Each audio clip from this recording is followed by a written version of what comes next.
My fiancé told me he was ready to settle down, but I found a folder on his laptop called Contingency. My name's Rachel, I'm a dental hygienist, and I learned that I was his safety net, not his choice. We'd been together 3 years. Jake worked in insurance sales. He made decent money, but his spending habits were terrible. He dropped $300 on sneakers and then asked if I could cover groceries. I paid for 70% of everything. Our apartment was in my name. I covered utilities, internet, all the subscriptions. Jake said he'd pay me back when he closed his next big commission. He never did. I've been saving for our wedding. I had $8,000 set aside. Jake knew about it. He made jokes about how organized I was, how I had my life together. 6 months before the wedding, I borrowed his laptop because mine was updating. A folder on his desktop caught my eye.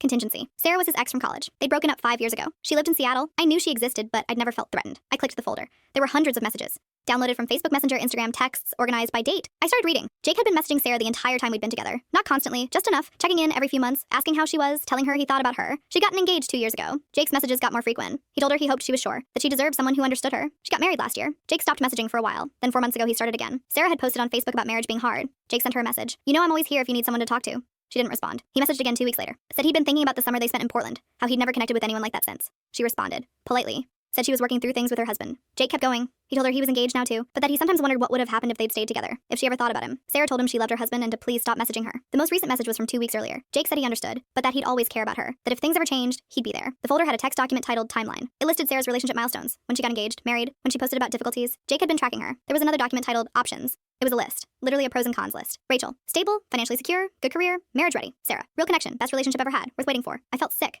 Jake came home an hour later. I was still sitting at the desk. I asked him about the folder. His face went white. He said it wasn't what it looked like, that he'd just been organizing old messages, that Sarah meant nothing. I asked him why he'd messaged her 2 weeks ago. He said he was just being friendly, that I was overreacting. I asked him about the options document. He went quiet. I said I was done. Packed a bag and went to my sister's. Jake called 30 times that night. Left messages saying I was throwing away 3 years over nothing. That every guy has an ex they think about sometimes. I broke off the engagement, canceled the wedding. I got my deposit back from the venue because I'd paid for everything. Jake moved back in with his parents. He couldn't afford the apartment without me. Last I heard, he's still messaging Sarah. She blocked him 3 months ago. I'm not hurt anymore. I'm relieved. I almost married someone who saw me as his silver medal. If you enjoyed this, like and subscribe for more.